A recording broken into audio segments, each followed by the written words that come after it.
ব্রট to you by V-Guard, co-powered by Sensodyne ও ভিমল বলো কথা কেশরী। Associate sponsor UltraTech cement.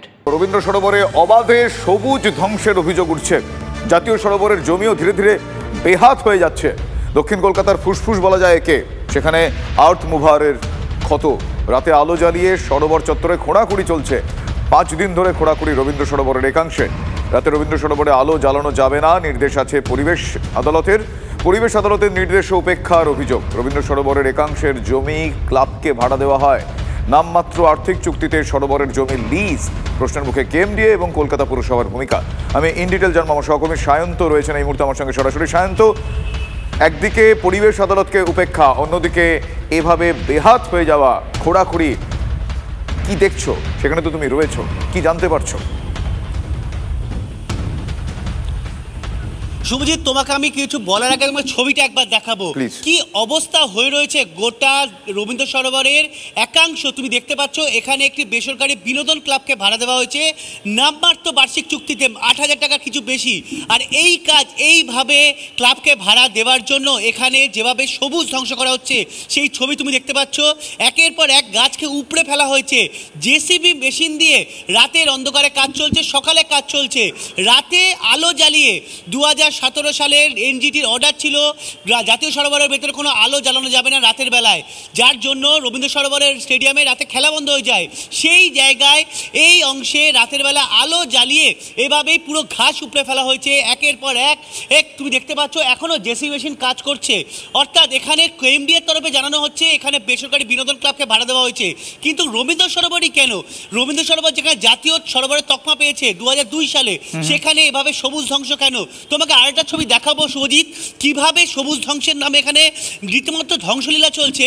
এখানে মাটি যেভাবে ঘাস উপড়ে ফেলা হয়েছে, তেমনি মাটির কাজ করতে গিয়ে গাছের গোড়া পর্যন্ত নষ্ট করে ফেলা হচ্ছে। অর্থাৎ এই গাছে তুমি দেখতে পাচ্ছ একদমই নষ্ট করে ফেলা হয়েছে। এখান থেকে মাটি উপড়ানো হয়েছে, যার ফলে গাছের যে শিকড় সেটা পর্যন্ত বেরিয়ে এসছে। এরপরে এই গাছটিকে উপড়ে ফেলা হবে। অর্থাৎ একের পর এক সবুজ ধ্বংস হচ্ছে। জাতীয় পরিবেশ আদালতের নির্দেশ রয়েছে, একাধিক নির্দেশ রয়েছে রবীন্দ্র সরোবর নিয়ে। তারপরেও কিভাবে ধ্বংসলীলা চলছে। আমরা বিষয়টি পুরমন্ত্রীর সঙ্গে কথা বলি, তিনি জানিয়েছেন যে এই বেসরকারি বিনোদন ক্লাবের প্র্যাকটিসের জন্য এই মাঠকে ভাড়া নেওয়া হয়েছে, তাই এখানে পিচ তৈরি হবে। কিন্তু পিচ যদি করা হয় তার জন্য পুরো মাঠ ধরে কোপানো হবে কেন? জেসিবি দিয়ে একের পর এক জায়গায় কোপানো হয়েছে, গাছকে নষ্ট করা হয়েছে, সবুজ ঘাস উপড়ে ফেলা হয়েছে। এই বিষয়টি স্বাভাবিকভাবে অস্বস্তিতে রয়েছে। তোমাকে আমি একটু থামাচ্ছি। এক্ষেত্রে শোনা দরকার পুরো নগর উন্নয়ন মন্ত্রী ফিরহাদ হাকিম, কলকাতার মেয়র ফিরহাদ হাকিম, তিনি কি বলছেন, পরিবেশ কর্মীরা কি বলছেন এই গোটা বিষয়টিতে, একবার শুনুন প্লিজ। এগুলো হচ্ছে কাজ নেই তো খইভাজ। ওখানে ওই লাইনটার মধ্যে 3টে কোচিং ক্যাম্প চলে, পিচ করে। তো পিচের সাথে প্রকৃতির কি সম্পর্ক? আর ওখানটা নোংরা পড়ে রয়েছে, আজকেও পড়ে রয়েছে নোংরা, প্লাস্টিক দুনিয়ার নোংরা। কটা প্রকৃতি প্রেমিক ওটাকে পরিষ্কার করছে? একটা জায়গায় ইউজ হলে পরিষ্কার থাকে। লেক তো শুধু গাছ লাগানোর জন্য, খেলাধুলারও তো জায়গা।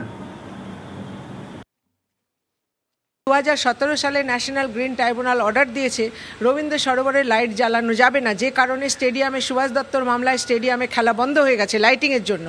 তাহলে সেইটা যদি বন্ধ হয়ে গিয়ে থাকে, তাহলে আবার কেন রাত্রিবেলা 10:30টার সময় জেসিবি নিয়ে হাই পাওয়ারের লাইট নিয়ে কেন রবীন্দ্র সরোবরে কাজ হচ্ছে? এতে তো ডাইভার্সিটির ক্ষতি হচ্ছে। ক্রিকেট একাডেমির জন্য যাদেরকে দেওয়া হচ্ছে তাদের কি ক্রিকেট ব্যাকগ্রাউন্ড আছে? তারা কি কখনো ক্রিকেট খেলেছেন? আর ক্রিকেট একাডেমির এই জায়গা দেওয়ার নামে এই যেটা হচ্ছে, এটা প্রকৃতি এবং পরিবেশের ক্ষতি হচ্ছে, জাতীয় সরোবরের ক্ষতি হচ্ছে। এটা যারা বিশেষজ্ঞ তাদেরকে দিয়ে একটা পরিবেশগত সমীক্ষা করিয়ে তবে কাজ হাত দেওয়া উচিত ছিল। আমি দেখেছি যে গাছ কাটা হয়েছে, মানে গোড়া থেকে আমি দেখতে পেলাম না, কিন্তু কাটা হয়েছে। ফ্রেশ লগ আমি তার ছবি তুলেছি, সেটা আমি কোর্টকে দেখাবো। আমার সহকর্মী সায়ন্ত এই মুহূর্তে আমার সঙ্গে রয়েছে। সায়ন্ত, আমরা পুরো নগরায়ণ মন্ত্রী তথা কলকাতার মেয়র ফিরহাদ হাকিমের বক্তব্য শুনলাম। তিনি গোটা বিষয়টাকে এক প্রকার তিনি উড়িয়ে দিচ্ছেন, পাত্তা দিচ্ছেন না। তিনি বলছেন যে না, সেখানে নোংরা পড়ে থাকে। পরিবেশ কর্মীদের দিকে তিনি অভিযোগের আঙুল তুলে বলছেন তারা যদি এতটাই পরিবেশ প্রেমী হন তাহলে ওই প্লাস্টিক ইত্যাদি ওখান থেকে তুলে নেন না কেন? আবার পরিবেশ প্রেমীরা, পরিবেশবিদ তিনি স্বয়ং বলছেন যে একদম গাছ কাটা হয়েছে। এক্ষেত্রে এই কাকতালটা, এক্ষেত্রে এই ধরনের সংশয়টা কেন তৈরি হচ্ছে? তাহলে এক্স্যাক্টলি সবুজ ধ্বংসের বিষয়টা তারা অস্বীকার করছেন কি করে?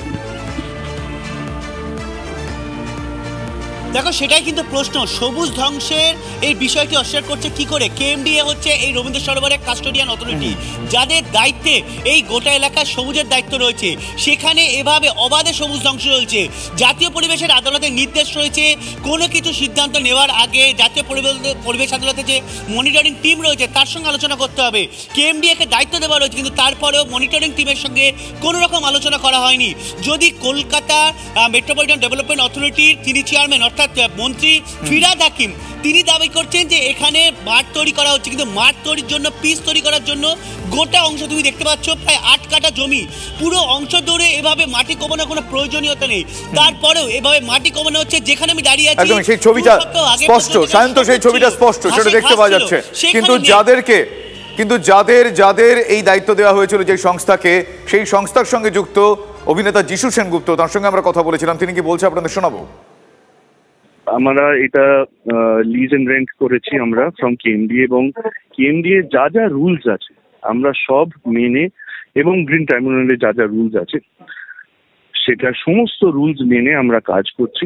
ওইখানে যেটা হচ্ছে ওইখানে ওই মাটিটার যে ঘাসটা রয়েছে, সেই ঘাসটা এটা জংলা ঘাস, সেই ঘাসে ভালো মাঠ তৈরি করা যাবে না। উচ্চ মানের যেরকম মাঠ সচরাচর আমরা কলকাতা শহরে দেখি না, সেরকম মাঠ তৈরি করা হচ্ছে। কোনো কনস্ট্রাকশন হবে না, কারণ ওটা নিয়মের বাইরে এবং রুলসের বাইরে। তো সুতরাং সেই রুলস গুলো মেনেই আমরা কাজ করছি। দিনেও কাজ হচ্ছে, রাতেও কাজ হচ্ছে। ইন্ডিয়ার সাথে কথা বলতে হবে, আমরা পারমিশন নিয়েই কাজ করছি। Brought to you by V-Guard, co-powered by Sensodyne ও ভিমল, বলো কথা কেশরী। Associate sponsor UltraTech cement.